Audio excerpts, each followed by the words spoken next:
Today marks a new era of rehabilitation here at Ridgeview Correctional Facility. Through evidence-based programming and visionary leadership, we've achieved a 41% reduction in 3-year recidivism, a result that will serve as a model for correctional reform across this entire state. 60 reporters and state officials applauded inside Ridgeview's newly renovated visitation hall. Warden Denise Faraday stood at a podium flanked by charts and a banner reading Correctional Excellence Initiative, while a row of formerly incarcerated men sat in folding chairs near the front there, according to the program in every reporter's hands, as living proof of the facility's new evidence-based approach. In the back row, an older man in a plain black clergy shirt sat quietly, hands folded, watching 6 men he had personally corresponded with for years, some of them for over a decade, listed in that same program simply as program graduates, with no mention anywhere of the man who had actually written to every single one of them every month for as long as they needed him to.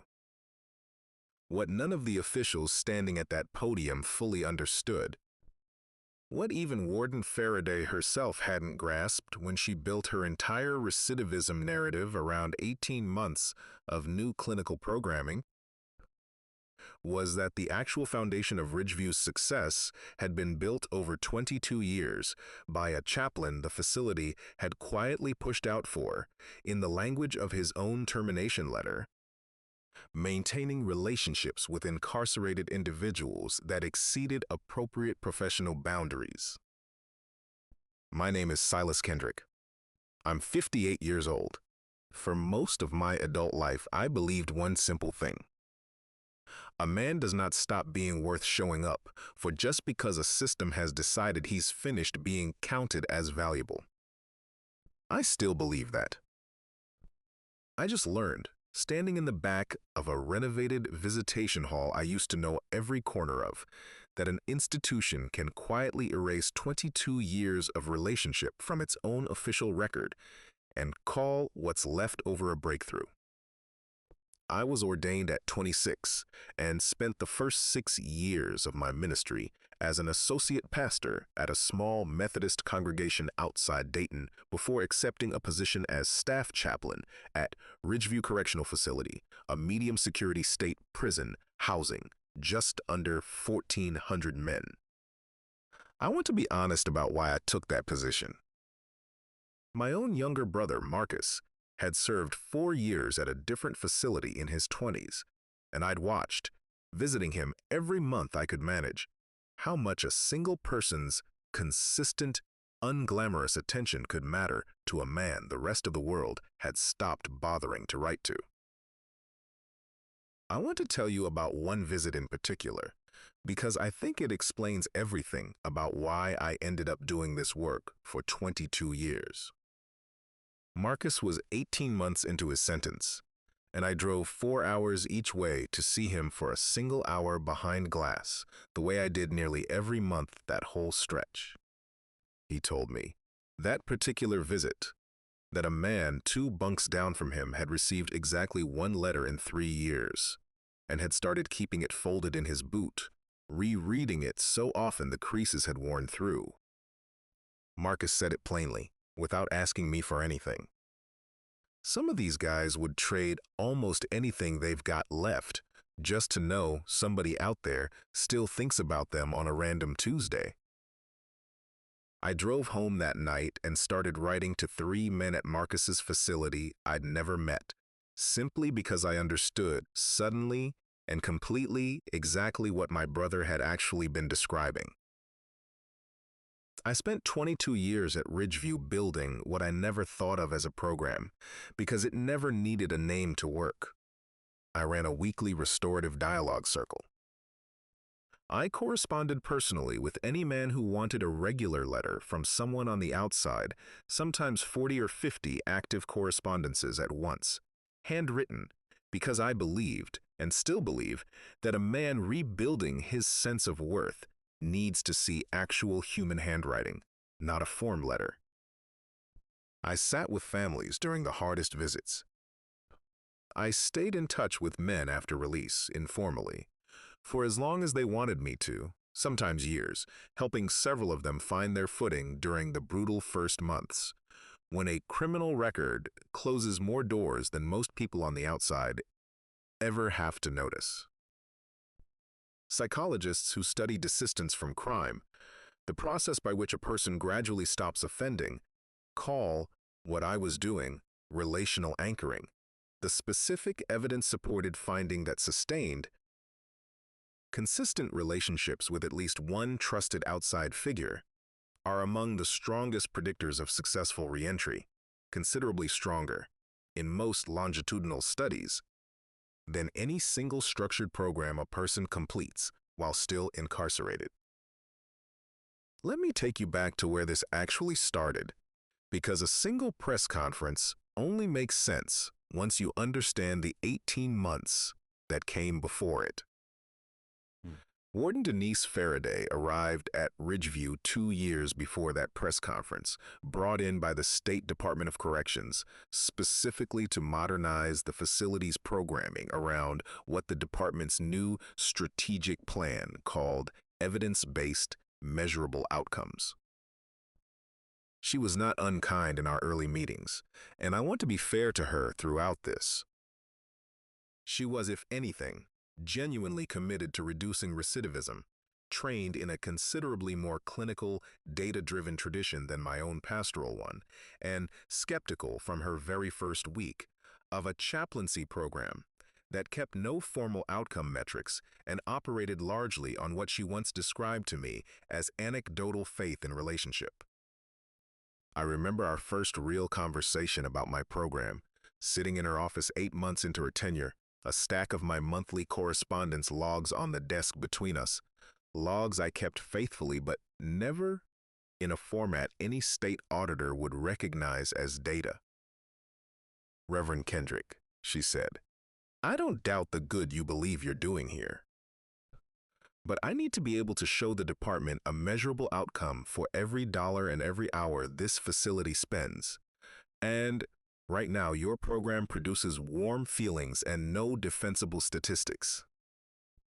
I need you to formalize this: curriculum, session logs, standardized intake and outcome measures, or I'm not going to be able to justify its continuation as currently structured." I want to pause here and ask you something, because I think it matters before we go further. If an institution asked you to convert 22 years of patient, individualized relationship into a standardized program with measurable outcomes, would you have fought to keep the relational approach exactly as it was? Or would you have tried, the way I did, to find some workable middle ground between what the men actually needed and what the system now required you to prove? Type 1 if you'd have fought to keep it exactly as it was. Type 2 if you'd have tried to find a middle ground the way I did. Or tell me, has an institution ever asked you to make something that mattered deeply measurable in a way that changed what it actually was? Because what happens next, over the following 18 months, will make you rethink everything you just answered. I tried genuinely to find that middle ground. I developed a formal intake questionnaire. I began logging session outcomes using a framework a colleague at a seminary helped me build. What I would not do, and told Warden Faraday plainly I would not do, was limit my correspondence with men after their release, a practice her office had begun describing. In an internal memo I wasn't shown until much later, as boundary maintenance concerns requiring review. 6 weeks after that conversation, I was called into a formal meeting with Warden Faraday and the facility's new clinical reentry coordinator, Dr. Priya Anand, a licensed clinical social worker hired specifically to build the standardized program the department wanted. "Reverend Kendrick," Warden Faraday said, "after that meeting's carefully rehearsed preamble, the department has concluded that ongoing personal correspondence between chaplaincy staff and formerly incarcerated individuals presents an unacceptable liability and boundary risk. Effective at the end of this quarter, your position is being restructured to align with our new evidence-based programming model, and Dr. Anand will be assuming primary responsibility for re-entry support going forward. I asked her directly what specific incident had prompted the boundary concern, since I'd maintained the same correspondence practice openly for 22 years without a single formal complaint filed against me. She didn't have an answer to that, beyond citing the department's new risk management guidelines broadly. Dr. Anand, to her credit, looked visibly uncomfortable throughout that meeting and told me afterward, privately, in the hallway, that she'd inherited a program built on exactly the relational trust she'd been hired to formalize, and that she wasn't entirely certain her own training had prepared her to replace something that had never actually been broken.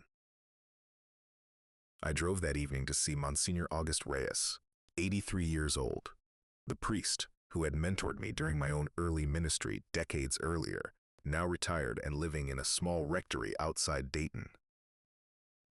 I sat with him in his modest kitchen and told him everything, the correspondence logs, the boundary language, 22 years, apparently reduced to a liability line item in an internal memo. He was quiet a long moment, his hands, still strong despite his age, wrapped around a chipped ceramic mug. "Silas," he said, "when I was young, a bishop once told me that a parish without measurable growth in attendance was a parish not worth continuing to fund.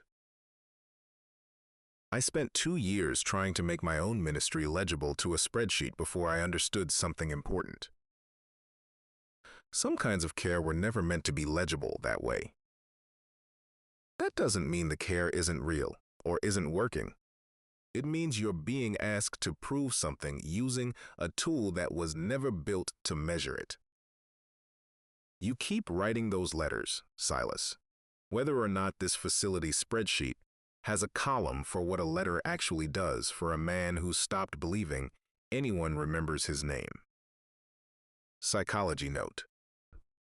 What Monsignor Reyes was describing to Silas reflects attention researchers in program evaluation call measurement validity mismatch, the specific difficulty that arises when an intervention's genuine mechanism of effectiveness, in this case, sustained personal relationship, resists reduction into the standardized metrics an institution requires to justify continued funding, often leading institutions to defund exactly the element producing their best outcomes, simply because it was never the element easiest to count. For the following 18 months, I did something I never fully disclosed to Warden Faraday, though I don't believe I was technically violating any restriction placed on me once I was no longer a facility employee. I continued my correspondence with every man who wanted to keep writing to me, now entirely as a private citizen, unpaid, using my own church's address rather than the facility's, meeting released men for coffee, helping several navigate the same brutal first months of re-entry I'd been helping men through for 2 decades. I also quietly began working with Dr. Marisol Ferreira, a sociologist at a nearby university studying reentry outcomes, who had, entirely independently of anything happening at Ridgeview, become interested in the specific mechanism behind unusually strong outcomes among a cluster of men who had all passed through the same facility over the preceding 2 decades. When she reached out to me, having identified my name through several men's own accounts of who had actually supported them, I agreed to share my correspondence records, decades of dated letters, and outcome notes, on the condition that any resulting research protect the privacy of every man involved.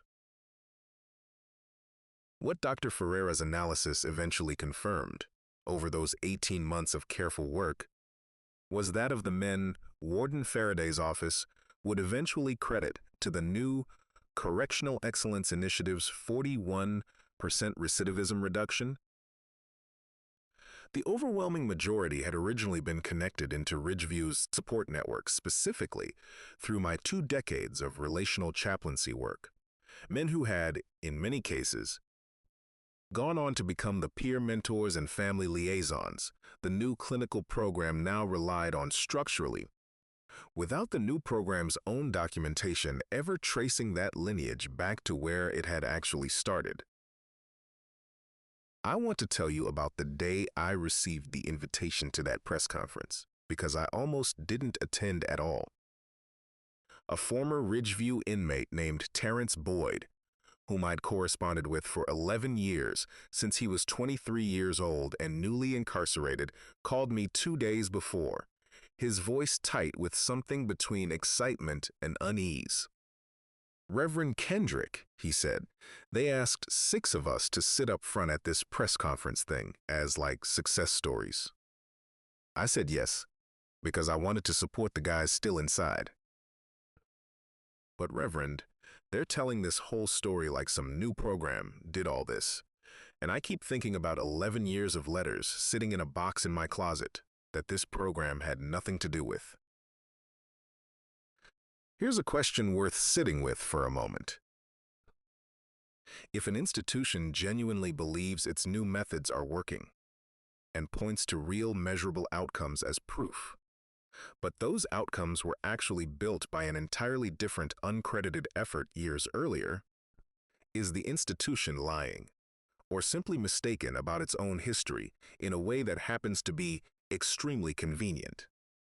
I've turned that question over more times than I can count since that press conference, and I still don't have a fully comfortable answer.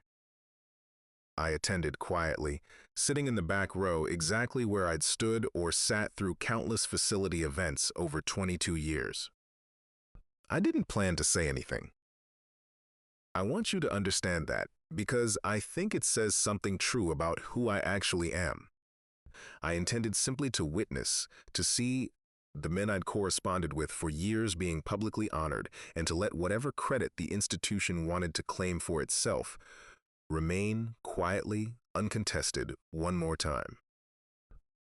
What I hadn't planned for was the question and answer period, when a local reporter, having done her own preliminary research into the program's history, asked Warden Faraday directly whether any of the men in the Success program had received consistent outside support prior to the Correctional Excellence Initiative's launch 18 months earlier. Warden Faraday began an answer about the program's comprehensive new intake process. Terrence Boyd stood up from his folding chair before she finished. "With respect, Warden," he said, his voice carrying clearly through that renovated hall, "I want to answer that honestly because Reverend Kendrick is sitting right there in the back, and I've been writing letters to that man for 11 years, since before any of this new program existed. He's the reason I had somewhere to send my worst days when I was still inside, and somewhere to call when I got out and didn't know how to fill out a job application without shaking. I'm grateful for the resources this program's given the guys still in there now. But I'm not going to sit here and let anybody forget who actually taught me how to believe I was worth writing back to." 2 other men in that front row stood up within the following minute, adding their own versions of the same account, unplanned, unrehearsed, considerably more persuasive than anything a formal correction from Dr. Ferreira's research could have accomplished on its own. I didn't stand up myself. I sat very still in that back row, watching Warden Faraday's composed expression shift into something more careful, more uncertain, as the room's attention moved, entirely without my prompting, toward a man in a plain black clergy shirt who had simply come to watch. Warden Faraday found me afterward near the hall's side exit, her earlier composure considerably thinner than it had been at the podium. "Reverend Kendrick," she said, "I didn't orchestrate this to erase you. I built a program around the metrics the department required, and I genuinely didn't fully understand how much of its foundation traced back to work you'd already done. I told her I believed that, mostly, and that I understood the pressure she'd been under to make something measurable out of work that had never been designed to be measured that way. But an institution's job, I told her, isn't just to build something that works. It's to accurately understand why it works, so it doesn't accidentally defund the actual reason the next time a budget gets tight. The State Department of Corrections issued a formal amendment to its Correctional Excellence Initiative report 6 weeks later, incorporating Dr. Ferreira's research findings and explicitly acknowledging the role of long-term relational chaplaincy support, my name specifically included, in the outcomes being celebrated. Warden Faraday, to her credit, was the one who requested the amendment personally, once she'd had time to sit with what that press conference had actually revealed to her about her own program's foundation. I want to tell you about something that happened the following spring, because I think it completes this story better than any department report could. Ridgeview's new chaplaincy structure, redesigned with Dr. Ferreira's research informing it, formally reinstated a relational correspondence program, paid, sustainable, structured just enough to satisfy the department's need for accountability without stripping out the actual relationship at its center. I returned 2 days a week, considerably less than my previous 22 years, but enough. Terrence Boyd, working now as a peer reentry coordinator at the very facility that once housed him, walked me through the visitation hall on my first day back, past the same folding chairs, and said, quietly, "Feels different walking in here with you again, instead of just hearing about you." This story reminds us of something most of us already know but rarely say out loud. Not everything that changes a person's life can be reduced to a number on a department's spreadsheet, and an institution's failure to measure something correctly is not the same as that something failing to matter. Maybe you know someone like Silas quietly doing work an institution has decided isn't legible enough to count. Maybe you've been told yourself that what you offer someone, consistently, patiently, over years, doesn't show up clearly enough on anyone's outcome report to be worth continuing. If that's you, here's what I want you to do tonight. Not tomorrow, tonight. Think of one person you've shown up for consistently, without any system ever asking you to track it or prove it mattered. Write them a letter, an actual letter, and send it. Not because a program requires it. Because some of the most important work a person ever does never was designed to fit inside anyone else's column of numbers. That is where real rehabilitation lives, and real love, and real second chances. Not in a press conference, not in someone else's podium moment. It lives in the quiet, patient correspondence you were willing to keep writing long after anyone official stopped counting it. The soul of these stories comes from human experience, patient care, and the quiet discipline of people who keep showing up for others even when nobody's crediting them for it. AI assisted only in language refinement so that timeless lessons about faith, patience, and second chances could move and resonate with viewers everywhere. Production team. Story and screenplay by Isabella Kwan. Character development and visual conceptualization by Callum Reyes. Video scripting and scene adaptation by Marguerite Solari. A dedicated team committed to bringing this story to life.